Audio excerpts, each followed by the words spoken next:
Allez, parlons vrai avec vous. Vous nous appelez 0826 300 300. N'hésitez pas, on vous donne la parole. Vous pouvez nous dire ce que vous pensez des sujets qui vont faire notre matinée de ce 22 août 2022. Très jolie date. Alors, c'est pas tout à fait la rentrée pour Sud Radio, mais on commence à se remettre un peu dans le bain. C'est la rentrée dans beaucoup de médias. C'est la pré-rentrée. Ouais, non, mais nous, on y va tranquillou bilou, comme on dit chez nous. Hein. Donc, tu es en train de nous dire qu'on est encore un peu en vacances. On a le droit. On a le droit, d'accord. Ouais, j'ai amené ma serviette de bain et mes tongs, donc c'est bon.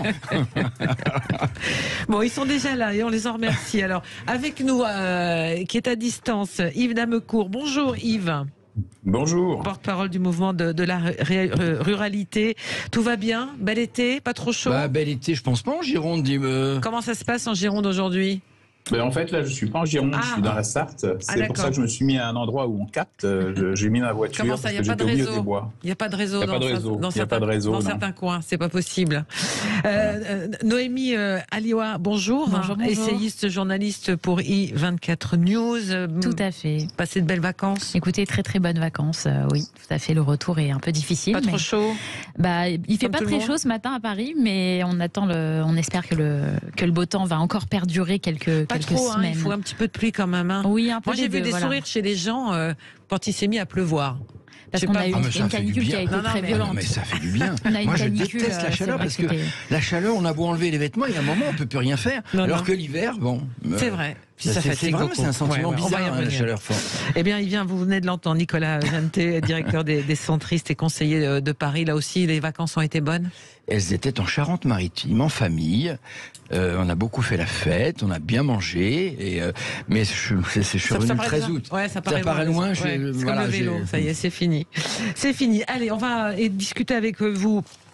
Et avec vous également, 0826 300 300. On va parler de cette affaire du karting à la prison de Fresnes. Est-ce que c'est véritablement ça le scandale? On va en discuter tous ensemble. On va évoquer la rentrée sociale, puisque Conseil des ministres à partir de mercredi. Beaucoup de sujets sur la table également. Est-ce qu'il faut craindre un coup de chaud pour le gouvernement avec une Elisabeth Borne qui a dépassé Emmanuel Macron dans la cote de popularité? Le dossier des jets privés, tiens, les revoilà. Faut-il tout simplement les interdire? Est-ce que c'est si indécent que ça, et c'est en les interdisant qu'on va sauver le climat? Et puis la formation à 10 jours des vacances des vacataires enseignants en urgence, ils ont été recrutés au début de l'été. Est-ce que c'est inquiétant pour l'école de nos enfants de demain? Avant tout cela, vous avez vos coups de cœur et vos coups de cœur. Alors Yves, je commence avec vous. Vous avez un coup de gueule ce matin. Oui, j'ai un coup de gueule parce que le gouvernement prépare une loi d'exception pour permettre l'installation rapide d'éoliennes en France. Et donc cela vient contredire les engagements du président de la République qui avait dit, souvenez-vous, à Pau, que il fallait réaliser les choses au cas par cas, qu'il fallait plus consulter la population, plus consulter les élus locaux. Il s'était exprimé depuis la Polynésie française pour dire qu'il n'y avait pas urgence pour les éoliennes et qu'il y avait peut-être une autre solution qui était de s'engager plus fortement dans le nucléaire. On est en train de courir après l'échalote et après le modèle allemand, alors qu'en fait, le modèle allemand ne fonctionne pas. Hier, en Allemagne, vous savez, il y a 65 gigawatts d'éoliennes installées et hier, elles ont produit 4,5 gigawatts parce qu'on a une pénurie de vent en Europe. Et les éoliennes nous engagent dans une nouvelle dépendance aux énergies fossiles. Donc tout ça, c'est vraiment à l'envers de ce qu'il faudrait faire. Et donc, c'est mon coup de gueule du jour.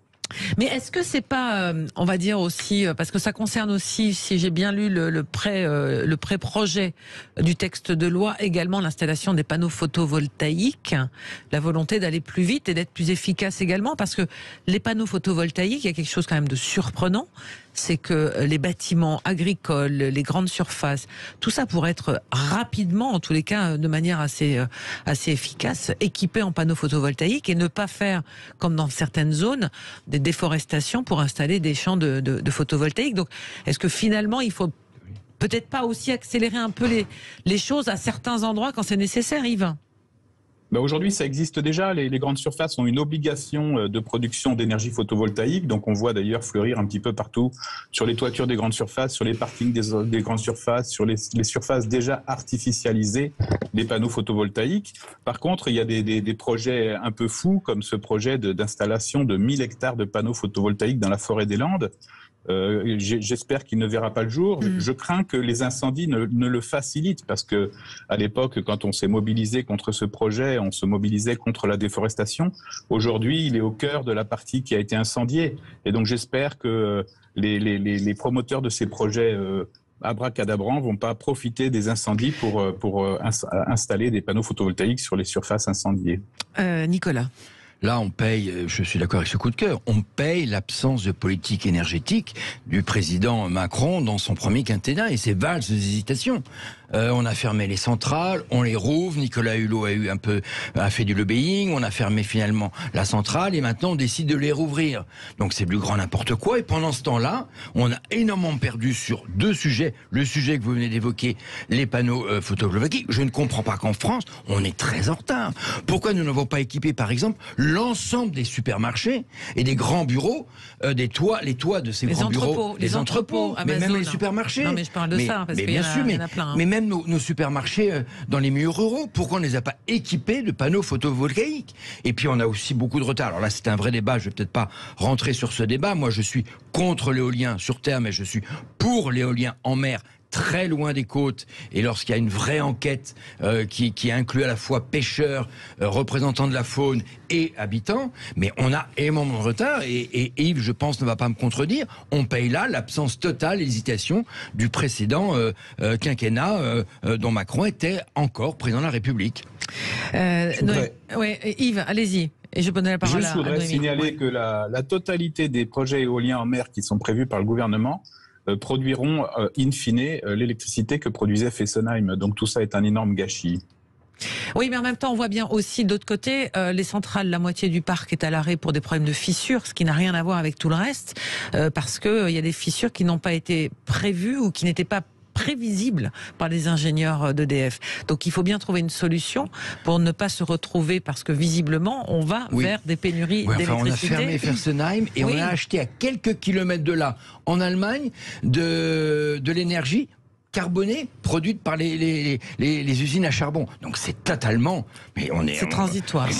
On est complètement à l'envers de ça. On a pris énormément de retard, je suis désolé de le dire. Noémie. Oui, et puis au-delà de la question énergétique, l'un des arguments qui doit pouvoir être utilisé pour critiquer les éoliennes, c'est vraiment aussi la question de l'esthétique. Il y a le philosophe Alain Finkielkraut qui en parle souvent, c'est-à-dire que l'éolien détruit aussi les paysages, il détruit aussi la vision qu'on peut avoir du ciel, et puis en plus de tuer au passage beaucoup d'oiseaux, il y a des meurtres d'oiseaux qui sont en fait assassinés par ces machines, et donc la question esthétique aussi se pose assez largement, même si elle peut paraître subsidiaire. Non, alors elle n'est pas subsidiaire parce que ça fait partie du débat, mais moi je pose la question, qu'est-ce qui est plus joli, des tours de centrales nucléaires ou des éoliennes ?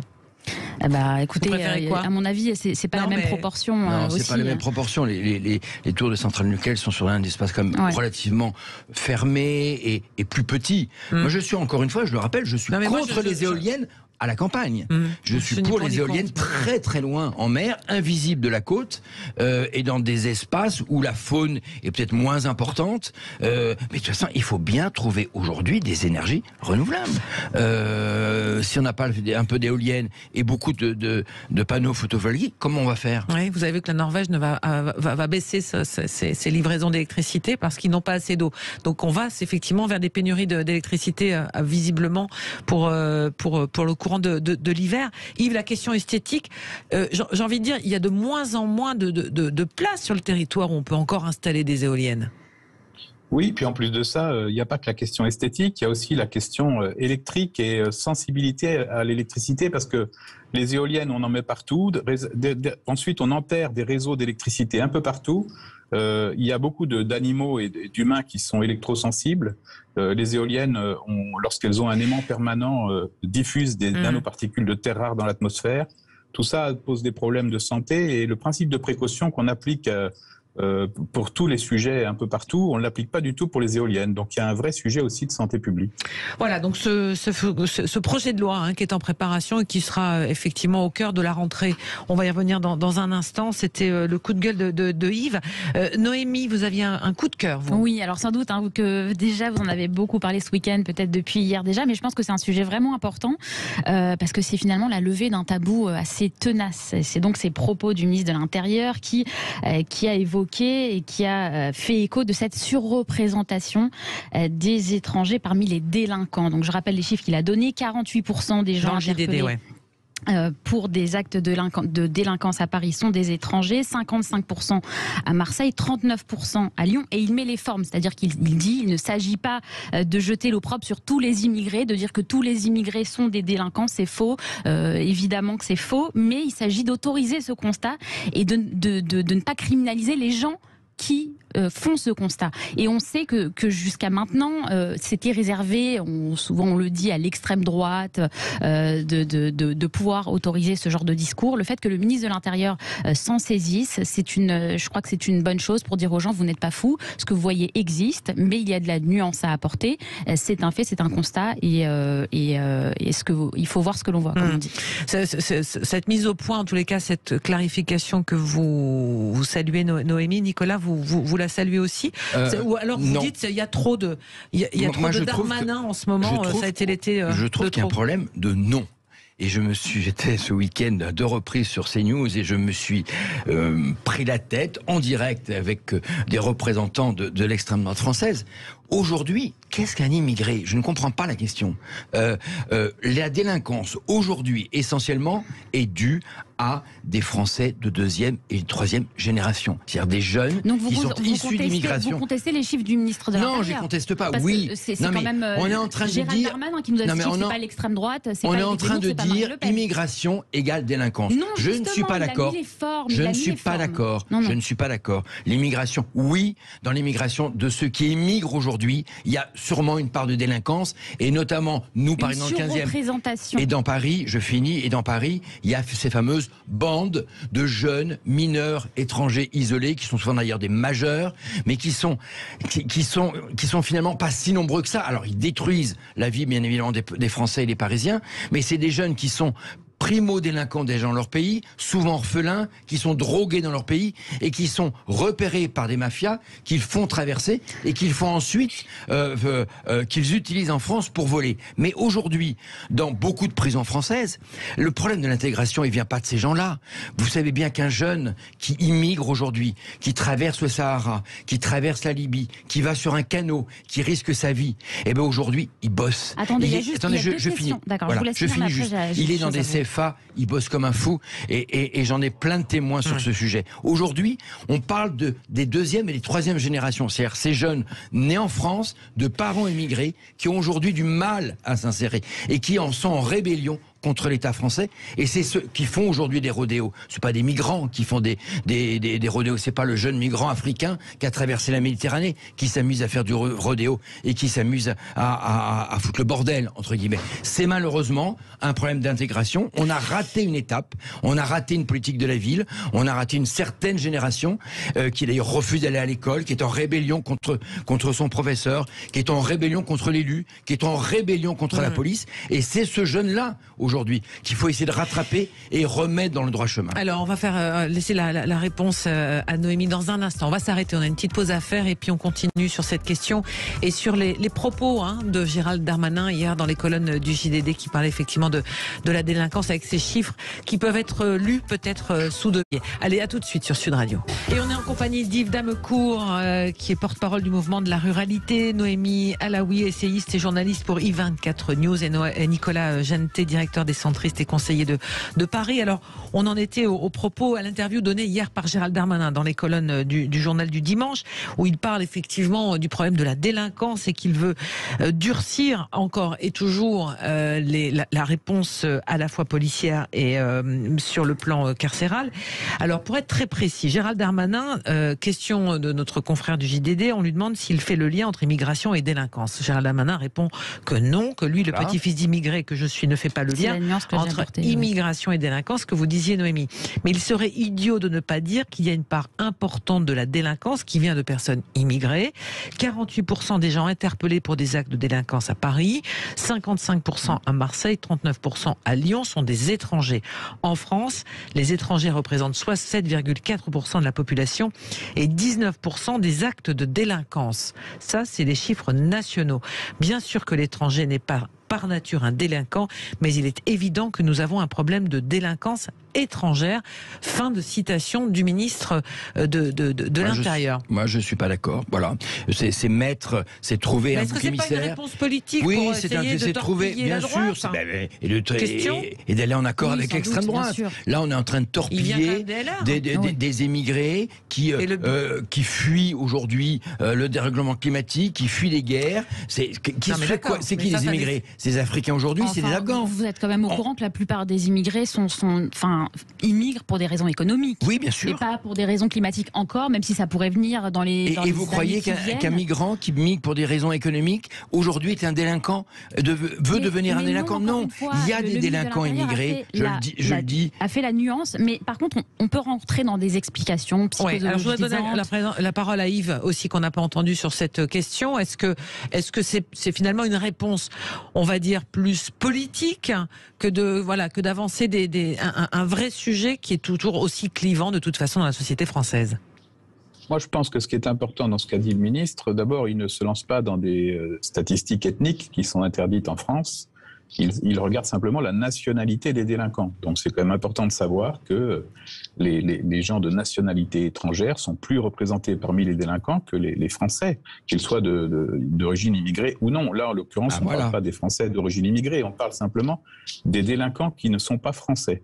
Et donc, sachant que les réponses judiciaires pour un délinquant qui n'est pas français... Je suis obligée de vous contredire, Yves, parce que les chiffres que donne le ministre, il dit la France, il y a 7,4% de population qui est étrangère, et sur cette totalité, 19% des actes de délinquance, si je comprends bien, sont par nature réalisés, en tous les cas commis par la population dite étrangère. Donc c'est pas la majorité.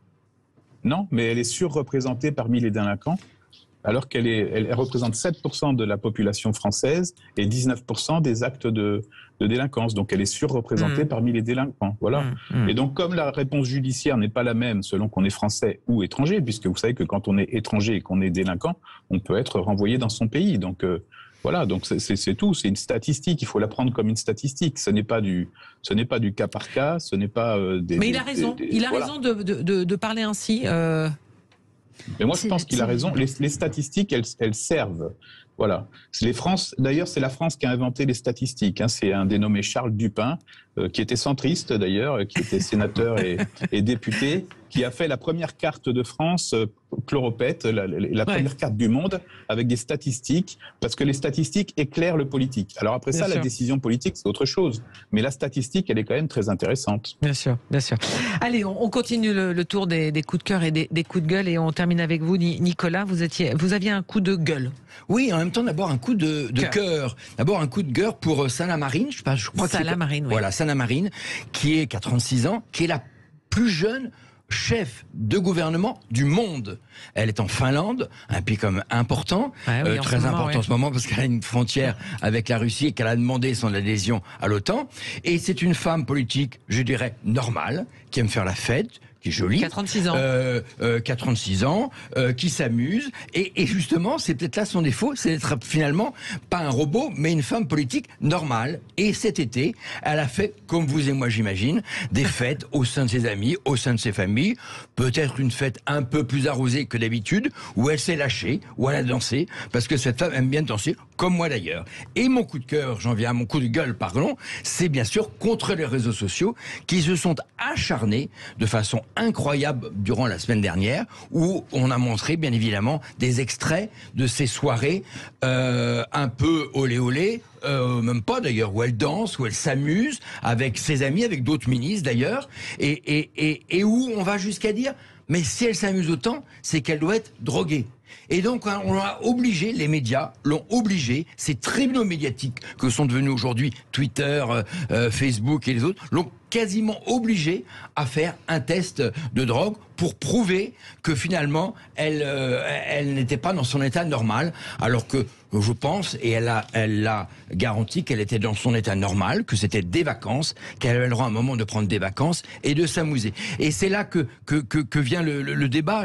Aujourd'hui, les réseaux sociaux ne font plus la différence entre la vie privée et la vie publique, et qu'aujourd'hui, moi, j'ai envie d'avoir une femme ou un homme politique normal, qui s'amuse, qui n'est pas un robot, qui n'a pas un discours dans sa tête préfabriqué, et qui vit comme vous et moi, ces vacances, et j'en suis heureux. Donc voilà, mon coup de cœur était pour cette première ministre que je trouve formidable, et mon coup de gueule est contre ces réseaux sociaux qui deviennent de plus en plus des tribunaux médiatiques. Ouais, Noémie, oui, je suis tout à fait d'accord avec vous, c'est-à-dire qu'on n'attend pas de politiques qui soient des robots, on n'attend pas des politiques qui passent leur samedi soir chez eux à rien faire. Il faut qu'ils travaillent évidemment, mais il faut aussi qu'ils puissent vivre et ressembler à tout un chacun, si je puis dire.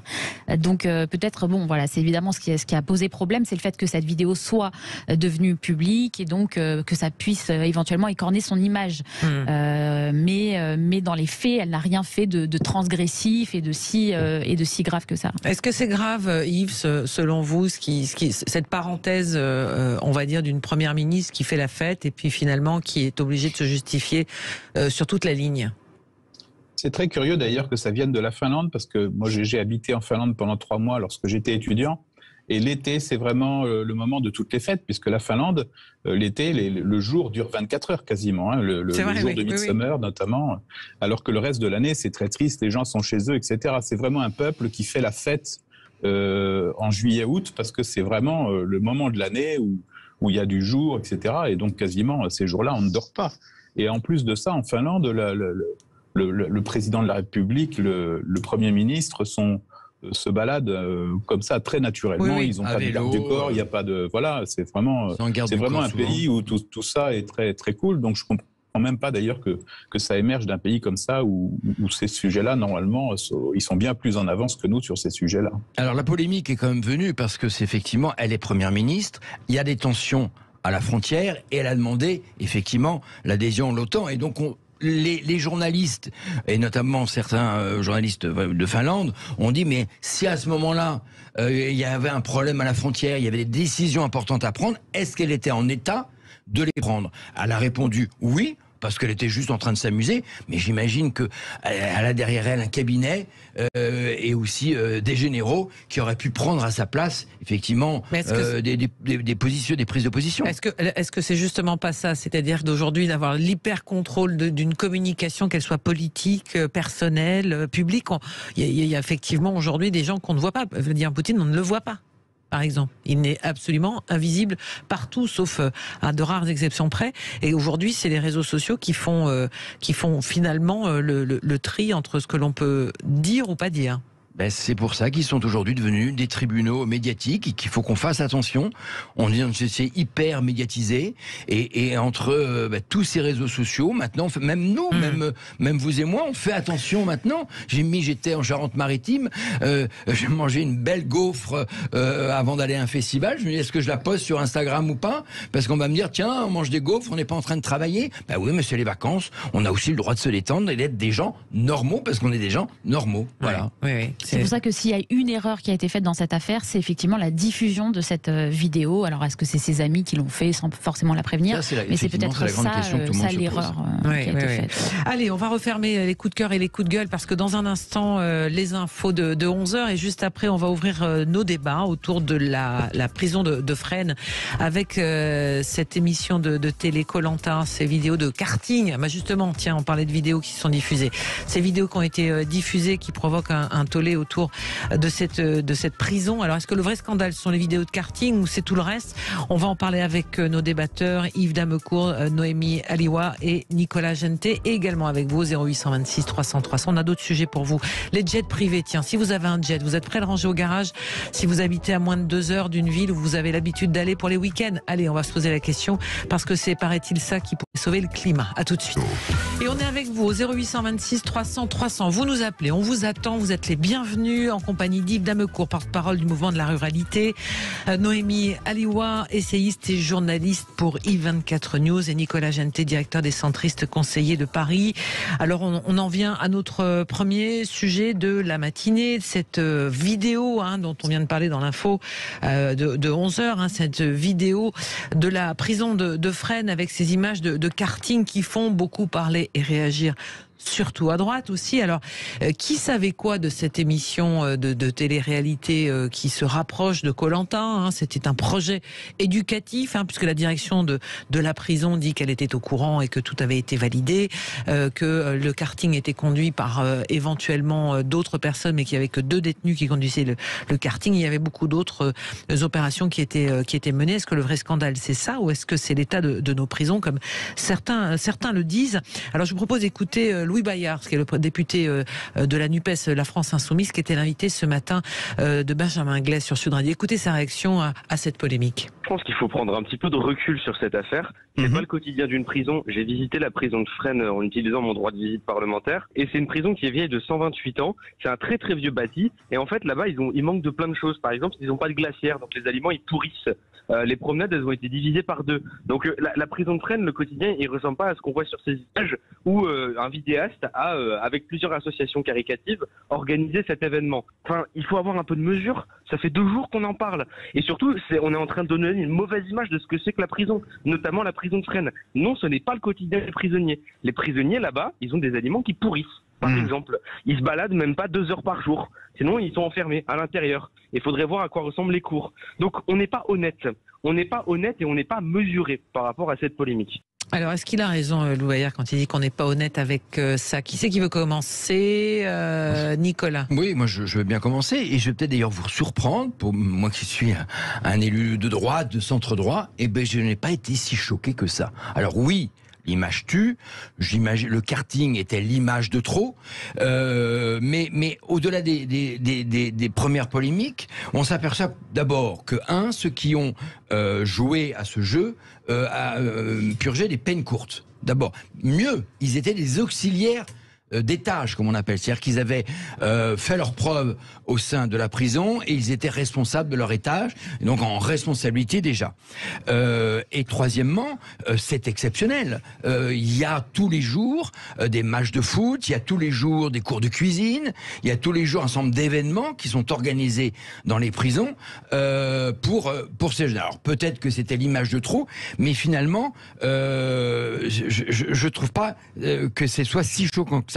En revanche, finalement, ce qui m'a le plus choqué, c'est la réaction du ministre Dupond-Moretti. Une réaction, je dirais presque un peu stupide, en disant « Ah bah oui, j'étais pas au courant, je vais faire une enquête. » Enfin, excusez-moi, monsieur le ministre, vous étiez au courant. Enfin, si c'est pas vous, c'est le cabinet. Mais cabinet, c'est pareil. Moi qui travaille avec un cabinet à la mairie, le cabinet me prévient de toute décision qui est prise dans le 15e.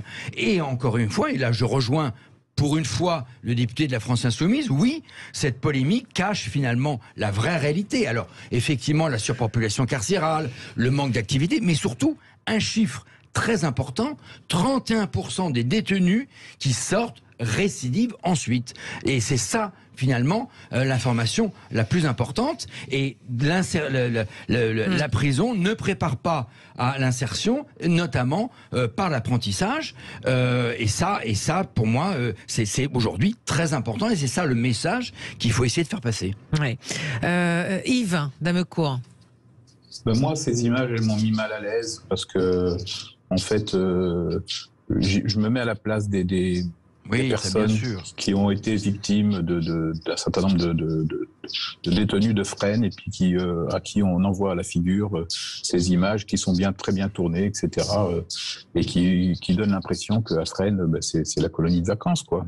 Et donc, en fait, encore une fois, c'est comme le problème finlandais. C'est les images que l'on diffuse qui, après ça, créent le buzz, qui empêchent finalement qu'on se pose les bonnes questions et qui donnent l'impression que, il y a quand même pas mal de gens aujourd'hui, on sort de l'été, qui n'ont pas pris de vacances, qui n'ont pas accès forcément aux courses en karting et qui voient que finalement les délinquants dans les prisons, eux, peuvent avoir accès à ces loisirs-là. Donc l'élu de la NUPES qu'on a entendu dit oui, mais il n'y a pas de frigidaire, il n'y a pas de glacier, etc. Peut-être qu'il y a d'autres investissements à faire dans les prisons avant d'aller organiser des Koh-Lanta et de les diffuser.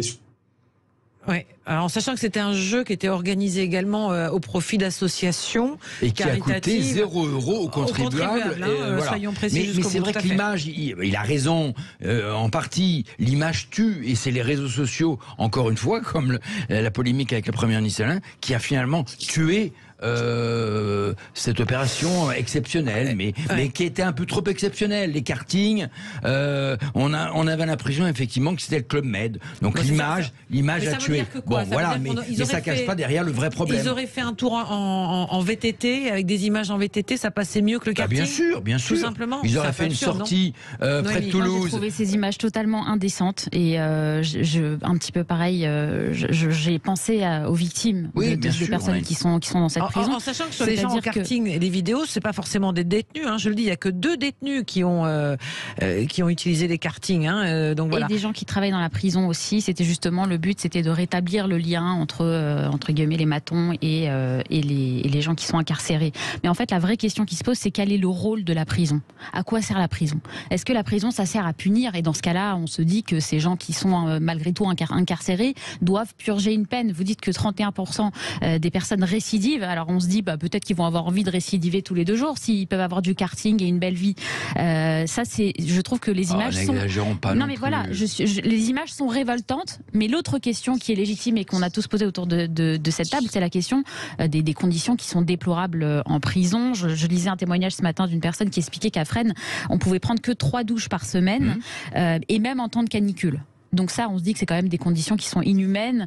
C'est une des prisons les plus touchées par la surpopulation. La France a été condamnée par la Convention des droits de l'homme régulièrement pour l'état de ces prisons. Et d'ailleurs, Fresnes est une des prisons. Avant de faire du karting, avant d'organiser des événements de ce genre, peut-être déjà leur offrir une vie digne. Il ne s'agit pas de dire qu'ils doivent vivre dans un hôtel 4 étoiles tout frais payé. Il s'agit juste qu'ils aient une vie digne et ensuite on se posera d'autres questions, mais je pense malgré tout que ces images, moi je les trouve profondément choquantes. Mais est-ce que cette boulette vaut effectivement l'événement médiatique dont on a parlé pendant 4 jours ? Symboliquement, c'est quand même une énorme claque.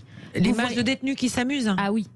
C'est choquant. Je trouve ça extrêmement choquant encore une fois, pour les victimes, parce que les gens qui sont en prison, pour la plupart, ça reste des gens qui méritent d'être en prison, qui ont fait des choses dans leur vie qui méritent d'être en prison. Ça ne veut pas dire que... En plus, vous l'avez dit, c'est des gens qui vont pour la plupart sortir, qui vont avoir une deuxième chance. Donc à partir de ce moment-là, la prison doit être quand même un petit peu coercitive. Est-ce que c'est ça qui est choquant, ou est-ce qu'aujourd'hui, ce qui est choquant, c'est la réaction du ministre de la Justice, plutôt qui diligente une enquête, tout à fait. Quand on sait la difficulté qu'il y a, quand on voit le Barnum qui était organisé pour cette émission de télé, on ose quand même imaginer le nombre d'autorisations qu'il y a eu derrière. Et d'ailleurs, j'ose espérer. Et c'est ce que dit le producteur. Nos confrères du Figaro, tout à fait, ont publié une enquête là-dessus ce week-end qui montre bien que toutes les autorisations ont été données de la part du ministère de la Justice. Donc c'est vrai que la réaction de Dupond-Moretti paraît assez absurde. Mais même avant de faire son tweet, il a forcément appelé son directeur de cabinet, qui lui a dit oui, on a donné l'autorisation, oui, vous avez signé dans le parapheur, vous l'avez peut-être pas vu, mais vous avez signé dans le parapheur l'autorisation de production de cette émission. Donc avant même de faire son tweet. Donc il a utilisé, c'est ça qui est dangereux, il a utilisé cette polémique pour ensuite faire un tweet et dire oui, je demande une enquête. Au lieu de dire oui, il y a une erreur chez nous, on pensait que ce jeu était moins important, qu'il n'y avait pas de karting, que c'était uniquement un match de foot ou etc. Mais voilà, c'est une hypocrisie totale de la part du ministre. Enfin, je rappelle un ministre, et là j'hausse le ton, un ministre qui, je le rappelle, est aujourd'hui mis en examen. Quelle image donne-t-on aux jeunes des quartiers quand le ministre de la Justice est aujourd'hui mis en examen? Moi, ça ne passe pas chez moi. Quand on voit qu'à la prison, on peut faire du karting, pardonnez-moi, mais alors ça, oui, effectivement. Ça, effectivement, c'est un autre problème, parce que beaucoup de jeunes, et ça, c'est un vrai problème, beaucoup de jeunes, pas forcément des migrantes, mais ces jeunes de 2e et 3e génération. Mais la prison, il faut préparer la sortie. La prison, bien sûr, mais la prison pour certains jeunes est aussi une solution de sortie. Et ils se disent, tiens, je suis à bout, j'ai plus de boulot, j'ai plus de famille, etc. Finalement, la prison, c'est pas si mal. Oui, c'est ce petit côté pervers qui peut être aujourd'hui dangereux. Les images choquent. Le prisonnier n'a pas le droit de s'amuser, Yves? Mais si, le prisonnier a le droit de s'amuser, le prisonnier a le droit de travailler, le prisonnier a le droit de bouquiner, le prisonnier... Enfin, moi, j'étais maire d'une commune qui avait dans son environnement un centre d'éducation renforcée, une prison ouverte en fait. Donc on était en relation souvent avec ces jeunes qui étaient avec des éducateurs, etc. et qui avaient ils venaient jouer au foot sur notre terrain de foot. On les rencontrait, on en prenait quelques-uns dans les services techniques pour les aider à se réinsérer. Mais tout ça se faisait sous contrôle et avec la tutelle d'un juge d'application des peines. Et donc, voilà, tout ça est encadré. L'impression qu'on a là, c'est l'impression désastreuse, c'est ces images qui sont envoyées un petit peu partout et qui font le tour de France, le tour du monde. Et puis, c'est la réaction du ministre qui dit ne pas être au courant. Enfin bon, soit il assume, et derrière, il défend ses services. C'est quand même très. Oui, vous avez raison. Il pourrait au moins défendre ses services, puisque le directeur même, la direction de la prison de Fresnes dit. On était tous au courant, enfin on savait ce qu'on faisait globalement, avec qui et quoi. Et il y avait des habitants, il y avait des jeunes, il y avait des surveillants, enfin il y avait vraiment tout ce qui faisait qu'il y avait forcément des autorisations derrière. Tout à fait, Yves. Il peut défendre ses services, défendre l'opération, s'excuser pour les images qui ont été diffusées, qui ont donné une impression qui en fait peut choquer et être solidaire. Enfin voilà, c'est comme ça que ça fonctionne quand on est le patron. Encore une fois, c'est des images qui sont balancées comme ça. Il n'y a pas de avant, pendant, après, ni d'explication, etc. On en revient à ce que vous disiez tout à l'heure, Nicolas. Oui, on revient encore à ces réseaux sociaux qu'on utilise, nous, les premiers, dont on est les premiers à l'utiliser. On a le nombre de followers. Bon, j'en ai pas beaucoup. Moi, 1000, vous en avez plus que moi. Hein. J'ai vu 25 000. Moi, j'en ai que 2000 et quelques. Bon, mais je plaisante. Mais c'est vrai qu'on est tous sur nos réseaux sociaux du matin au soir. Et finalement, c'est dangereux. Mais je voulais... Au contraire, je trouve que cette polémique, à la limite, il faut s'en servir aujourd'hui pour dénoncer l'état de délabrement de notre justice et de nos prisons aujourd'hui en France.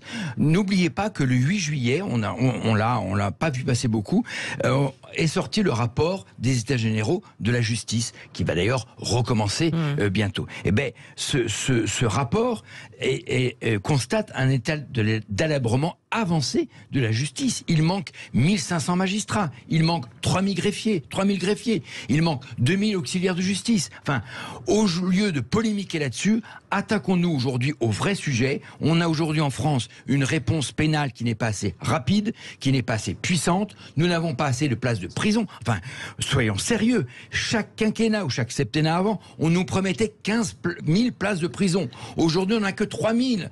On n'arrive pas. Encore une fois, on a bien vu, il y a 3 condamnés par cellule. Donc aujourd'hui, profitons de cette polémique pour remettre à plat la justice, remettre à plat les prisons et enfin s'attaquer à ce vrai problème. Monsieur Dupond-Moretti, excusez-moi, réveillez-vous. On ne vous entend pas depuis des mois et des mois, réveillez-vous. Eh bien, une fois qu'il sera réveillé, on va passer, nous, à un autre sujet. Merci beaucoup. On referme cette question-là. Il y a eu encore d'autres réactions, mais le feuilleton, sans doute, n'est pas terminé en cette semaine du mois d'août. Nous, on va s'intéresser à la rentrée sociale. Mercredi, c'est le Conseil des ministres de rentrée pour le gouvernement d'Elisabeth Borne avec Emmanuel Macron à l'Élysée. Est-ce qu'il faut craindre un coup de chaud pour le gouvernement et la majorité présidentielle? On y revient dans un instant et avec vous au 0826 300 300. À tout de suite. Continue même. On continue. On a retrouvé. En fait, ce qui s'est passé à Fresnes, on pense plutôt que c'était Interville, hein, puisqu'il y avait. Oui. Voilà, on en était là. Sanguilux. Oui, tout à fait. Il n'y avait pas les vachettes non plus.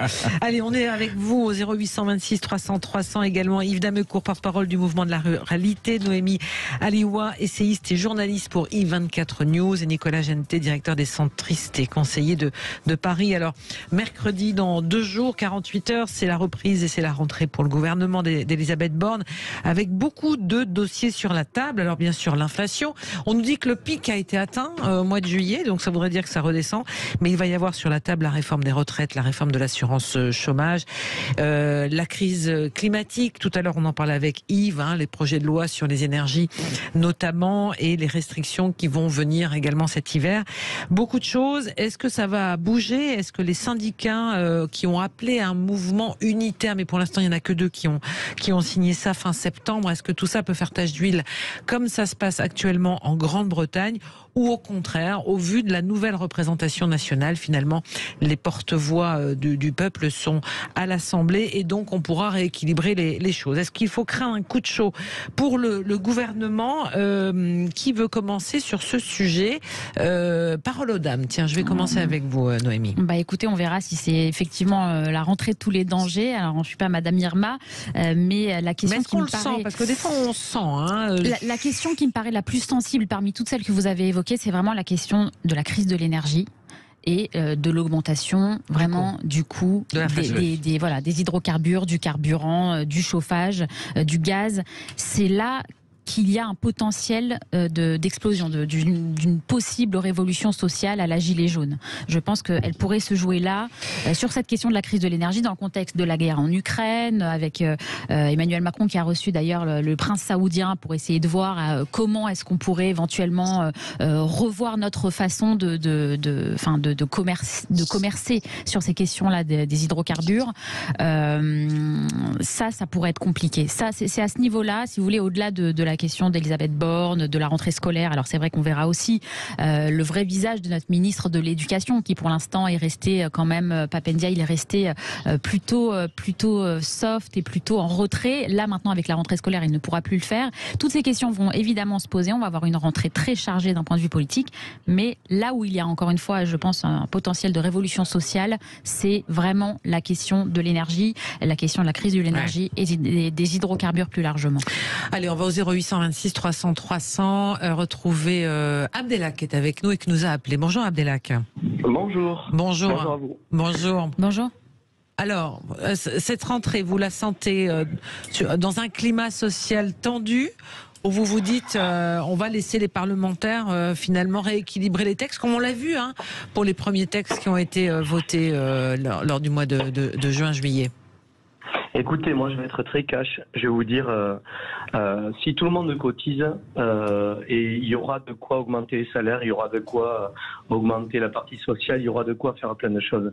Le problème numéro 1 aujourd'hui du pays, et il n'y aura pas grand monde qui pourra me contrer, c'est qu'il n'y a pas assez de personnes qui viennent travailler. Voilà, ça c'est un gros souci, que ce soit les retraités, entrepreneurs ou salariés. Tout le monde en a marre de cette France oisive.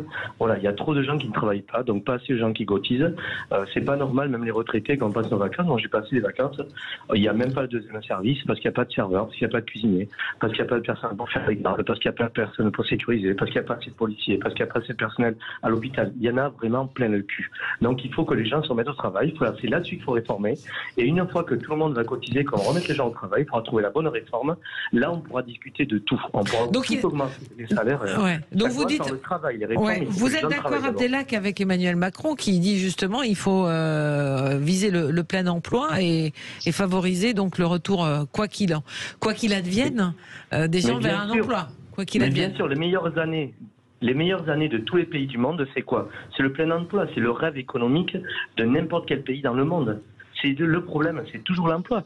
C'est d'où vient l'argent. C'est le privé qui finance la partie publique. On a besoin du public pour vivre, des hôpitaux, de l'école, de beaucoup de choses, que nos routes soient faites correctement et tout. Et ça, on le finance avec le privé. Comment on finance le privé? En faisant travailler les gens. Il faut que les gens cotisent, aillent au boulot. Moi, j'en ai marre, j'en ai assez. Voilà, j'arrive pas à trouver du personnel. On est dans tous les secteurs d'activité, que ce soit du bâtiment, il n'y a pas, même les parties administratives. Vous avez des mairies qui n'arrivent pas à embaucher. Il y a des écoles à qui je livre du pain qui n'arrivent pas à trouver du personnel. Et il n'y a pas de chauffeur de car scolaire pour la rentrée.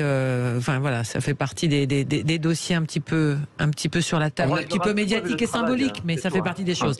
Alors on va distribuer la parole. Nicolas, puis après je voudrais entendre Yves. Restez avec nous, Abdelak. On est effectivement dans un système très pervers parce que les Français se disent on a eu la crise du Covid qui est la plus grande crise endémique de France et finalement l'économie s'est arrêtée, on a été cantonné chez nous et finalement on a reçu nos salaires. Et donc c'est installé dans l'esprit des gens se dire mais finalement on pourra avoir une crise de l'énergie, on pourra avoir une guerre en Ukraine, elle va s'intensifier, on n'aura peut-être plus de gaz, mais finalement on pourra toujours être payé. Et c'est installé dans l'esprit des gens cet esprit-là et d'où d'ailleurs. Pardon ? État-providence. État-providence, exactement. On oublie la dette, bien évidemment. On oublie tout ça. Et les gens aujourd'hui, et notamment certains jeunes, aujourd'hui se disent, mais finalement... Oh, il n'y a pas que les jeunes. Non, mais il n'y a pas que les jeunes.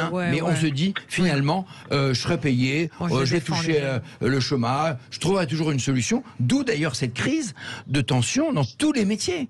Que ce soit, monsieur l'a bien dit, la restauration, mais même chez les policiers. On ne trouve plus de policiers. À Paris, la police municipale, on est obligé de faire des campagnes à nouveau de recrutement parce qu'on n'arrive pas à trouver des policiers municipaux.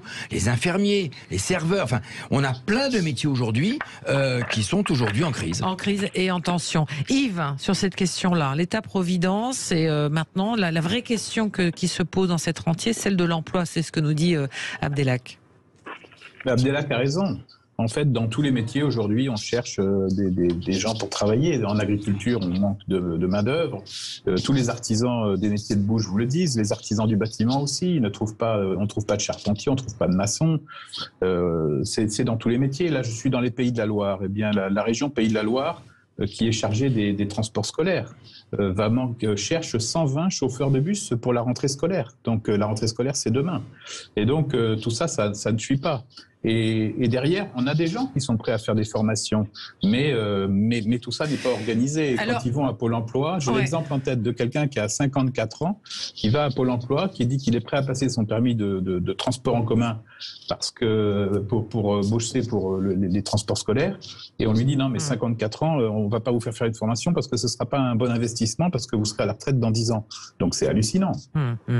Abdelak, vous êtes dans quel secteur vous et vous dites je trouve personne en restauration, c'est ça hein? Non, du tout. Moi, j'ai une boulangerie, je fais des petits pains pour les... j'ai plusieurs activités, en fait. Alors, j'ai une boulangerie où je fais des petits pains pour les établissements scolaires. Donc, là, je ne peux pas augmenter, si vous voulez, la quantité que je peux faire. Je pourrais faire le double ou le triple, mais il n'y a pas de personnel. Et après, j'ai une station-service, donc je vends du carburant. Et je vais vous dire, le problème quand on me parle du prix des énergies et tout, de toute façon, on doit s'adapter au monde. L'Arabie Saoudite, je crois, a fait 44 milliards de bénéfices là, sur les 6 derniers mois. Donc, on aura quand même les moyens de payer. Moi, c'est pas un problème de payer mon carburant. Je ne l'ai pas gratuit, je le paye aussi, comme tout le monde. Mais à partir du moment où on a eu travail, où il y a l'activité, où je peux gagner davantage d'argent, voilà, il faut. Le circuit n'est pas compliqué. C'est le travail qui rapporte de l'argent, point final. Il faut arrêter d'attendre les prestations dont parlait monsieur. Voilà, il y a ceux qui ont été aidés par le Covid, d'autres pas. Mais il faut arrêter de parler sans cesse et de la guerre d'Ukraine, même si c'est important d'en parler. On doit quand même trouver des solutions. On ne doit pas attendre comme des imbéciles, savoir comment décider l'un ou l'autre de l'autre côté du monde. Là, il faut que les gens bossent. Il faut une putain de réforme que les gens aillent travailler. C'est tout. Il faut une obligation. Je ne sais pas, on ne veut pas obliger en France parce qu'il dit interdire d'obliger ou interdire d'interdire. Mais à un moment, la France, elle s'est construite, Paris, elle ne s'est pas bâtie du jour au lendemain. Il y a des gens qui ont bossé. Donc, ne serait-ce que par respect, quand on aime son pays, on contribue à l'effort économique. Voilà, c'est ainsi. Moi, je suis content de payer mes impôts, mais je veux que des gens bossent. Je suis content de payer les prestations sociales pour que des gens soient aidés, les plus faibles, les plus... Mais je veux que ça bosse. Quand on est au chômage, c'est une assurance. Hein, c'est ce qui a été cotisé par soi-même qui fait que c'est... Il faut faire attention aussi. Vous savez, le problème du chômage, madame, si vous voulez, il y a une confusion qui est faite dans l'esprit de beaucoup de Français. Le chômage, vous savez, c'est une assurance. C'est comme quand vous êtes assuré pour votre pare-brise. Quand vous le cassez une fois, vous allez voir votre assureur, vous allez payer votre cotisation. Voilà, mais ça s'appelle un accident. Quand on est au chômage, on doit considérer ça comme un accident. C'est un accident de parcours parce qu'on a été licencié ou l'entreprise a fermé ou je ne sais, ou un problème de santé ou autre. Mais quand si vous chez votre assureur, vous y allez et que vous allez vous recasser le lendemain le pare-brise. Et puis dans 6 mois, vous revenez recasser le pare-brise parce que vous dites bon, je suis assuré. Après tout, l'assurance, qu'est-ce qu'elle fait? Elle vous dégage. Le chômage, ça va être pareil. Je veux dire, les gens qui abusent et réabusent, ça n'a pas du tout été créé pour ça, le chômage. C'est une sécurité extraordinaire et qui n'existe dans très peu de pays. Au Maroc, par exemple, il n'y a pas de chômage, c'est mes origines. Il n'y a pas de chômage, donc moi j'apprécie mon pays, j'apprécie la France.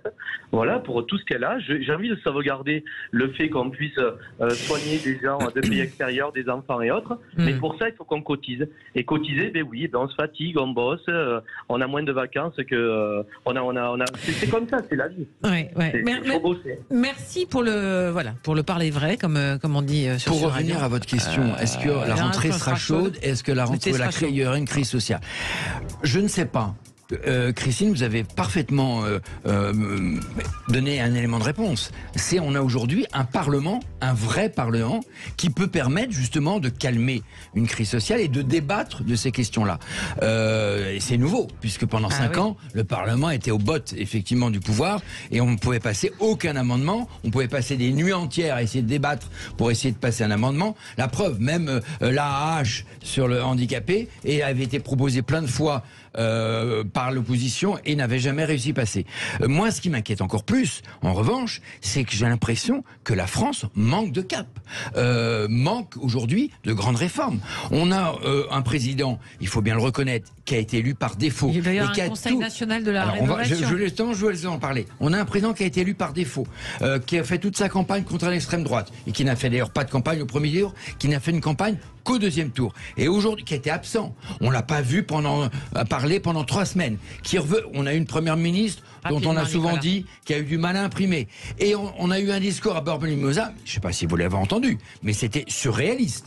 C'était des grandes phrases grandiloquentes. Je ne suis pas sûr que ce soit arrivé jusqu'à tous les Français. Je pense qu'aucun Français aujourd'hui n'a compris l'élément de ce qu'il voulait dire.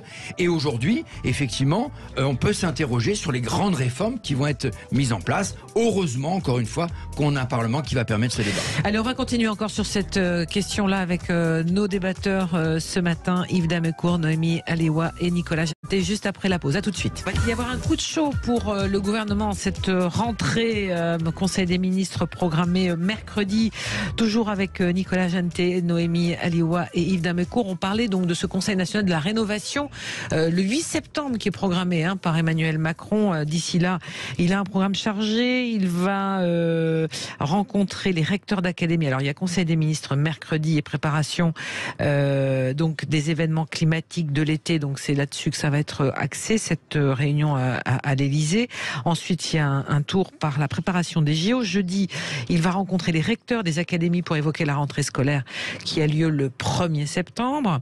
Ensuite, il part pour 3 jours en Algérie. Et ensuite, la semaine suivante, il y a un séminaire gouvernemental de rentrée le 31 août pour fixer le cap des prochains mois dans un contexte, je lis le topo, où l'exécutif va devoir maîtriser les coûts de l'inflation, anticiper les dérèglements climatiques et les risques de pénurie d'énergie liés à la crise avec la Russie et l'Ukraine, la guerre en Ukraine. Ce Conseil national de la rénovation, Yves, oui. Soyons sérieux quand même. Je voulais poser la question à Yves. Bon, alors laissons Yves. Yves. En désamorçant, en demandant, fixer le cap du pays en faisant un Conseil national de la rénovation, on va dire de la résistance, mais de la rénovation. C'est les mêmes lettres. Voilà. Vous savez, il y avait un homme politique qui était Charles Pasqua qui disait « Quand on commence à demander l'avis aux troupes, c'est qu'on donne le signe qu'il n'y a pas de chef. » Eh bien, je crois que Emmanuel Macron, en fait, n'est pas un chef. Et donc là, il va en Algérie pour essayer de trouver du gaz. Il se trouve qu'en France, et j'ai écrit un papier sur ce sujet cet été sur Boulevard Voltaire, on a 30 ans de réserve de gaz. Et donc, plutôt que d'aller acheter du gaz de schiste aux États-Unis qui a été liquéfié, de faire des travaux pour faire des ports méthaniers, etc., on a du gaz de charbon en Moselle, par exemple, qui est très facile d'accès puisqu'il est dans les anciennes mines de charbon. Et donc, l'exploiter permettrait aussi d'éviter les fuites vers l'atmosphère. On a du gaz dans le sud-est de la France. On a 30 ans de réserve de gaz. Et donc, on a besoin d'un président qui donne des axes, qui dise, écoutez, les choses ont changé. Lorsque j'ai été élu en 2017, j'ai demandé qu'on arrête toutes les exploitations d'hydrocarbures en France. Mais depuis, il y a eu la guerre en Ukraine. On a besoin de souveraineté énergétique. On a des réserves de gaz. On va relancer l'exploitation de nos gisements de gaz. On a des spécialistes. On a des écoles des mines en France. On peut faire ça. On va relancer le nucléaire. Là-dessus, il a changé d'avis. On va retrouver notre souveraineté énergétique. Ensuite, on a la question de la souveraineté alimentaire qui est mise en danger aussi par la guerre en Ukraine. Eh bien, on peut faire des choses pour relancer la souveraineté alimentaire de la France. Je vous rappelle quand même qu'aujourd'hui, On importe 60% des légumes, 40% des fruits, 50% de la viande blanche, 25% de la viande rouge. Et donc, on a des terres agricoles parmi les meilleures du monde. Et donc, il faut relancer l'agriculture. Enfin, voilà ce qu'on attend du chef de l'État. C'est comment est-ce qu'on assure la souveraineté énergétique, comment est-ce qu'on assure la souveraineté alimentaire, comment est-ce qu'on assure notre souveraineté de défense nationale. Les choses ont changé aussi. Plutôt que de dire, il va falloir se serrer la ceinture, on va subir ceci, on va subir cela. Non, il faut reprendre l'initiative. On attend du président qu'il reprenne l'initiative, pas qu'il fasse des conseils de ceci ou de cela pour demander leur avis à tout le monde. Noémie, on vous a pas entendu. Non, mais c'est peut-être pas trop son genre, en tout cas de ce qu'il a pu montrer jusqu'à maintenant, que c'est de prendre des initiatives. Moi, je me souviendrai toujours au milieu à peu près des Gilets jaunes, quand il a lancé cette sorte de grande discussion nationale avec ses cahiers de doléances. Et je me rappelle que, en tant que journaliste, j'avais été dans des mairies un peu reculées où il y avait des grandes discussions, des effusions comme ça intellectuelles sur comment est-ce qu'il fallait refaire le monde pour qu'il soit meilleur. Et toutes ces discussions avaient été écrites, elles avaient été envoyées au président de la République. C'était un grand moment de discussion nationale, si je puis dire, mais il en a strictement rien fait. Et donc il n'est pas, je pense, d'ailleurs là pendant cette élection, il n'a pas été élu véritablement sur un programme. Vous l'avez dit plus ou moins, il a été surtout élu contre l'extrême droite entre guillemets. Et donc il n'a pas véritablement d'intérêt à prendre des risques. Il est pour l'instant obnubilé par la question de la guerre en Ukraine. Je n'attends rien, moi, de ce quinquennat d'Emmanuel Macron. Je n'attends rien de spectaculaire d'un point de vue national. Je n'attends pas une réindustrialisation, en tout cas un combat qui va porter lui-même sur ces questions-là, même si elle serait tout à fait bienvenue. Et la question aussi bien sûr de l'agriculture serait aussi tout à fait bienvenue, de la façon dont en fait on recommencerait à produire depuis la France. Mais je m'attendais pas forcément à ça de la part de notre président. C'est pas sa démarche. C'est quoi ce bidule de la Macronie, le Conseil national, même pas de la résistance, mais de la refondation. On a eu la première saison avec le grand blabla du débat national avec les Gilets jaunes, que lui-même a provoqué. Je vous rappelle que les Gilets jaunes ont été provoqués par Emmanuel Macron avec la hausse du prix du carburant et les 80 km/h. Après, on a eu la Convention citoyenne sur le climat, qui finalement n'a rien amené, à tel point que d'ailleurs ceux qui étaient membres de cette convention ont même râlé en disant on a perdu du temps, on n'a servi à rien. Et maintenant, ils relancent le Conseil national de la refondation. Mais avec qui? Pourquoi faire? On a aujourd'hui un groupes qui ont décidé de pas y aller. On a un parlement. Il va pas encore. On a des syndicats qui les reçoivent.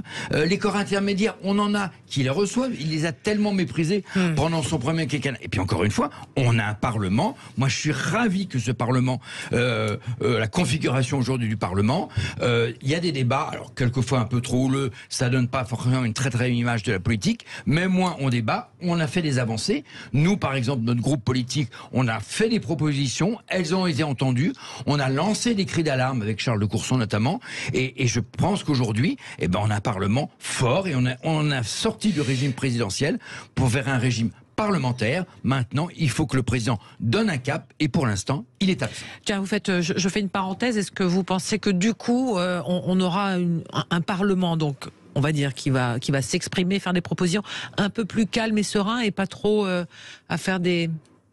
Je ne crois pas avec la France insoumise. On ne pourra pas. Vous avez vu la rentrée de l'Assemblée, on aurait dit un conseil de classe qui finit mal. Ils étaient là en train de se filmer, de faire des tweets avec des polémiques à 2 balles. Je ne suis pas du tout certaine que l'Assemblée soit véritablement ça va être pire après, parce que la France insoumise a fait aussi un certain nombre d'amendements. Aucun n'a été repris, et ils commencent à dire à quoi on sert. Donc ils vont chahuter, ils vont provoquer pour exister et pour montrer les incohérences. Alors ils vont faire quelques propositions de loi, on va en parler une d'ailleurs de Julien Bayou sur les jets privés. Ils vont essayer de faire quelques avancées, mais ils n'auront jamais la majorité non plus pour faire passer leurs propositions de loi. Donc effectivement, on va... Mais à la limite, pourquoi pas? Je préfère ça, que ça soit dans la rue ou ailleurs, voilà. C'est une autre forme donc d'expression. Alors vous le disiez, il va y avoir donc la question des jets privés. Alors, interview de Clément Beaune ce week-end, le ministre délégué chargé des Transports dans les colonnes du Parisien, qui donc remet le dossier des jets privés sur la table de la rentrée.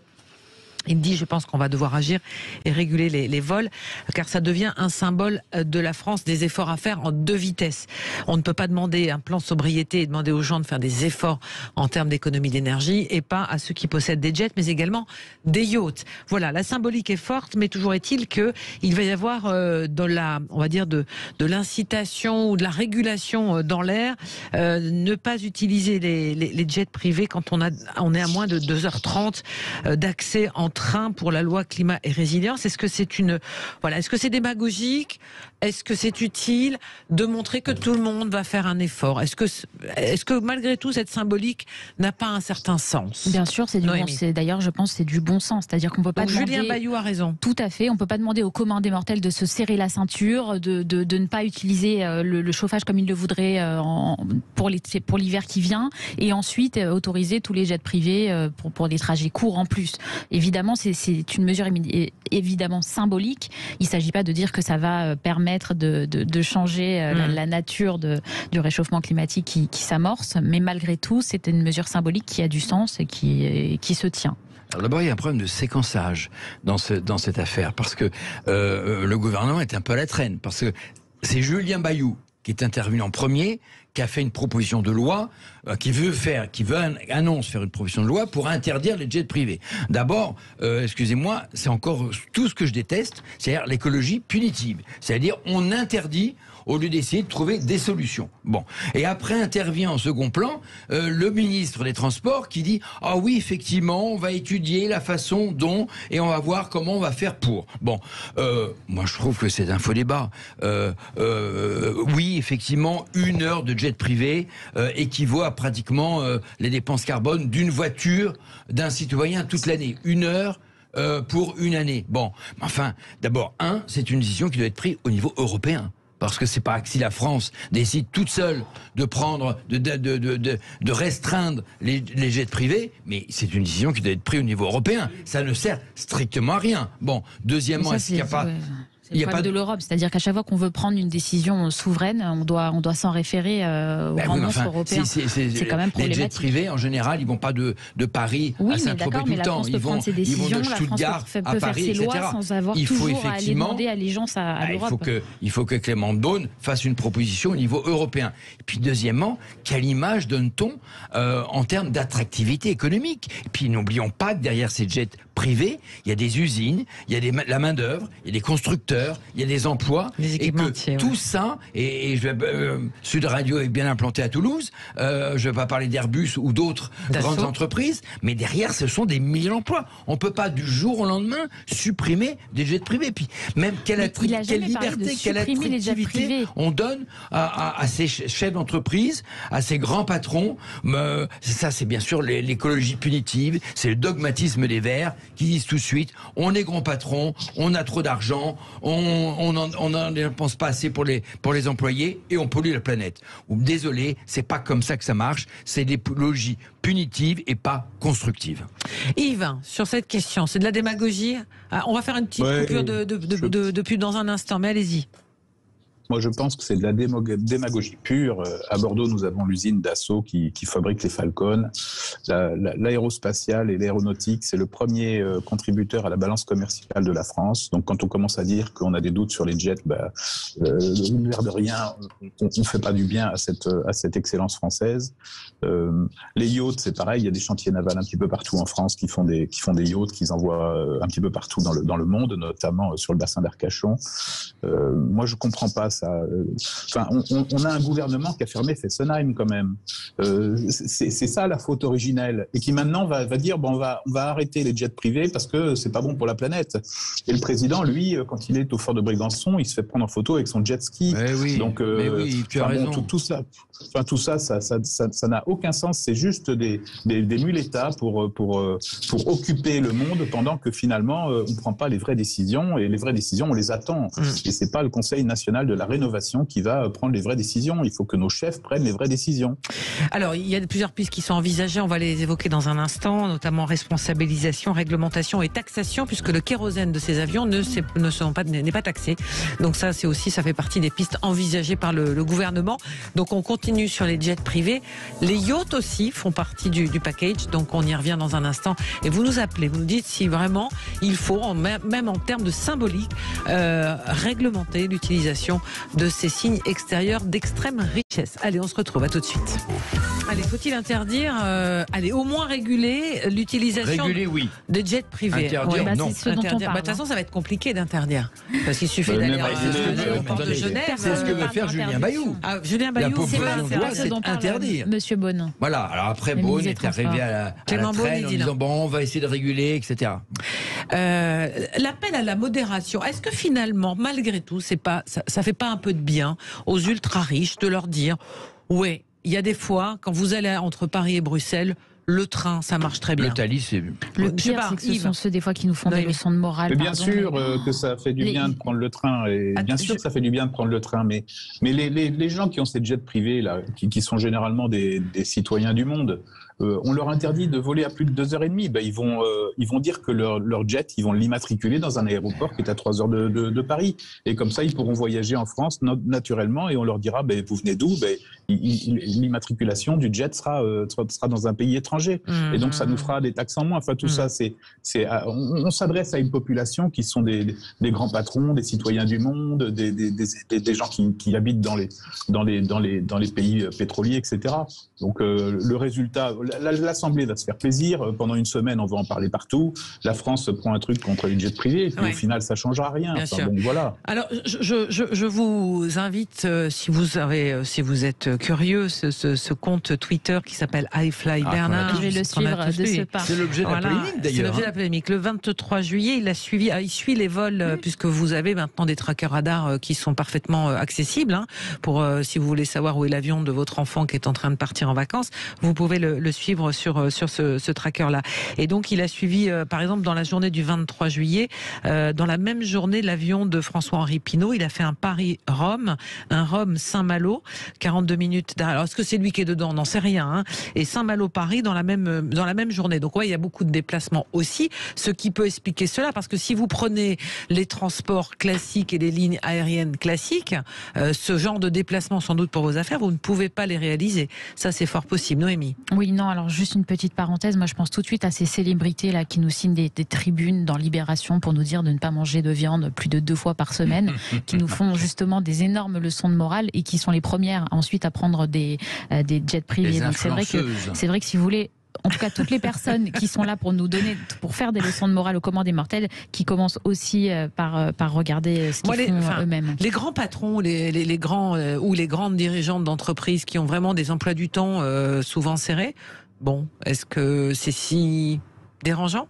Bah oui, c'est dérangeant parce que je veux dire, ça tue personne de prendre un avion classique. C'est pas quelque chose qui détruit. Oui, c'est pas quelque chose qui détruit la personne. Il y a plus grave en fait de prendre un avion classique. Yves, allez-y.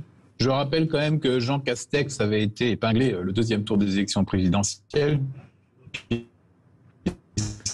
Il avait fait l'aller-retour à Prades en jet pour aller voter, alors qu'il aurait voté par Falcon. Oui, en Falcon. Alors, il y a des réactions sur Twitter aussi de nos auditeurs. On nous dit il faut effectivement limiter l'utilisation ou moins la réglementer. Faire le contraire pourrait laisser penser que sous prétexte d'avoir de l'argent, on a le droit de polluer. C'est un peu ça l'idée générale, la philosophie générale, puisque les plus riches polluent plus que les plus modestes. Et en plus, ils peuvent aussi. C'est le pire. Yves. Ils peuvent aussi compenser, parce qu'en fait, tout ça, ce qui est on a un petit problème. Intéressant, c'est le stock de carbone dans l'atmosphère. Oui. Et donc, quand on émet des gaz à effet de serre, on peut aussi les compenser. Donc, est-ce que ces gens-là compensent? Est-ce que, par exemple, ils investissent dans la forêt? François Pinault, on sait qu'il a fait fortune dans le bois. Et donc, est-ce qu'il compense ces émissions de gaz à effet de serre? C'est tout ça. Donc, c'est du cas par cas. Vous savez, Montaigne disait « La France, à elle seule, a plus de règlements que le monde entier ». Donc, c'est pas nouveau. On est quand même les spécialistes. On met 5 Français autour d'une table et derrière, ils vont vous sortir un règlement ou une procédure. Mais bon, c'est pas ça dont on a besoin aujourd'hui. Mais le problème, c'est vraiment le deux poids, deux mesures, encore une fois. C'est pour ça que c'est une question qui est éminemment symbolique. C'est-à-dire qu'on peut pas dire il y a une crise énergétique, il va falloir se serrer la ceinture, il va falloir que vous fassiez attention à votre chauffage, etc., etc. Et ensuite laisser des jets privés faire le tour de la Terre pour des minuscules trajets. La vraie question, c'est celle-là. C'est-à-dire qu'on demande à tout le monde, quel que soit le niveau et la catégorie sociale, de faire plus attention parce qu'on va rentrer dans une période de turbulence, si je peux le dire. On avait parlé des yachts et des jets privés au moment de François Hollande, des hyper riches, etc. Donc on voit aujourd'hui que le curseur se déplace sur celui de l'environnement pour toucher la question de la pauvre. De ces grands paquebots qui accostent à Marseille ou à Nice ou à Venise et qui restent en marche pendant plusieurs jours. D'ailleurs, le maire de Marseille a alerté bien évidemment le gouvernement là-dessus. Là, c'est un vrai scandale. Oui, ces grands paquebots. Enfin, excusez-moi, qui ne sert pour moi à rien parce qu'on est sur des immenses villes flottantes. Alors après, on va nous dire oui, mais derrière tout ça, effectivement, ils sont construits à Dunkerque et derrière tout ça, il y a des milliers d'emplois. Donc c'est vrai que c'est un vrai casse-tête. Je pense qu'il ne faut pas aller dans le radicalisme tout de suite. Il y a des choses extrêmement choquantes. Là, tout de suite, l'image qui me vient à l'esprit, c'est peut-être vous l'avez vu cette vidéo, c'était sur Twitter. On voit en fait, c'est à l'intérieur de la cour d'honneur de l'Élysée. On voit les voitures des ministres qui attendent la fin du Conseil des ministres. Et en fait, ces voitures restaient allumées avec la climatisation. En attendant que les ministres puissent sortir pour qu'ils puissent retourner dans leur voiture et être climatisés et avoir l'air frais. Et ça, on est quand même là dans le summum de l'indécence et encore une fois du problème de deux poids, deux mesures. Est-ce que la discussion, pour la terminer, c'est pas là, on va rentrer dans une période où l'énergie va être quelque chose de crucial pour les Français. On va nous demander de faire des efforts. On aura peut-être des coupures ici ou là, en fonction des délestages, pour favoriser plutôt un hôpital, ce qui paraît logique, qu'une grande entreprise, d'éteindre les lumières des bureaux, d'éteindre les façades, d'éteindre. Enfin, on a des vitrines de magasins. Tout ça a déjà été annoncé, notamment pour la grande distribution. Mais est-ce que du coup, on rentre effectivement dans la notion de la symbolique aujourd'hui des gestes, à faire les micro-gestes, et que tout le monde, sur l'exemplarité, soit absolument. Moi, je suis entièrement d'accord là-dessus. C'est ça la C'est le coup du jet ski d'Emmanuel Macron. De là interdire les jets privés. Le jet ski d'Emmanuel Macron. Il ne s'agit pas d'interdire. Encore une fois, il n'en a pas du tout été question. En tout cas, là, dans ce que, oui, mais d'accord, mais là, dans ce que dit le ministre, il s'agit d'une restriction, voilà. Ouais, de réglementer, de mieux réguler l'usage des jets privés au niveau européen pour éviter des déplacements qui pourraient être inutiles. Voilà. Donc, vous savez. Ouais, Yves, pour terminer. Je vais vous dire ce qui me choque, moi, c'est qu'en France, 3 containers sur 4 qui arrivent ou partent de France arrivent par des ports de Belgique, des Pays-Bas et d'Allemagne, alors qu'on a Marseille et Le Havre qui sont des ports dimensionnés pour accueillir des boîtes. Eh bien aujourd'hui, on fait rouler des camions sur nos routes, on fait rouler des camions sur nos autoroutes, et là, c'est pas l'équivalent d'un jet privé, etc. C'est des quantités énormes de gaz à effet de serre. Le jet privé, c'est pas mal. C'est ce que dit Clément Beaune, 10 fois plus qu'un avion classique. Pour accueillir nos containers. Et donc, c'est ça qui est choquant. Et le gouvernement ne fait pas le boulot. Donc, après ça, il nous envoie des petites mesurettes là pour faire le buzz médiatique et sur les réseaux sociaux. Mais en fait, il ne fait pas le boulot ni sur l'énergie, ni sur les transports, ni sur les infrastructures. C'est ça le problème. Allez, on a compris, mon cher Yves, que tu étais contre le président de la République. Allez, on termine. Merci à tous les 4, à tous les 3. Yves Damecourt, Noémie Elaoui et Nicolas Gentet d'avoir été avec nous. Et on retrouve dans un instant, c'est Jean-Marie Bordry pour le 12-14. Absolument, pour Sud Radio Midi jusqu'à 13h30. Bonne rentrée à vous, ma chère Christine. Bah oui. Tiens, autour de cette table, qui a déjà fait du karting? Noémie, Nicolas? Jamais, et encore moins en prison. Dans certaines fêtes foraines, mais à chaque fois je me prenais tellement des coups. Ravi de voir que vous avez purgé votre peine puisque vous êtes avec nous, ma chère Noémie. Est-ce que c'est le rôle de la prison, évidemment, de faire du karting aux prisonniers? On en parlera avec un avocat d'une part et un surveillant pénitentiaire d'autre part. Vous verrez, ils ne sont pas tout à fait d'accord.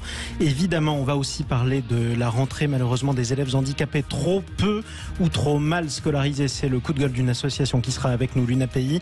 On va parler de la chasse. Tiens, faut-il une rentrée pour les chats chasseurs. Non, demandent certains anti-chasse écologistes, à cause notamment de la sécheresse et des incendies qui ont lourdement pesé sur la biodiversité. On sera avec l'un des patrons de la Fédération des chasseurs des Landes, effectivement, qui a été cruellement éprouvé. Qui était Daria Dugina? On va parler de cette jeune femme qui a été assassinée ce week-end dans la banlieue de Moscou. Son père présenté comme le maître à penser de Vladimir Poutine. Vous verrez que c'est un petit peu plus compliqué que cela. Et puis on va commencer tout simplement par le classement des villes étudiantes les moins chères de France. Vous savez laquelle c'est, Christine? Non. On vous le dit dans 10 minutes avec l'UNEF. Allez, super teasing. Merci Jean-Marie, à tout à l'heure.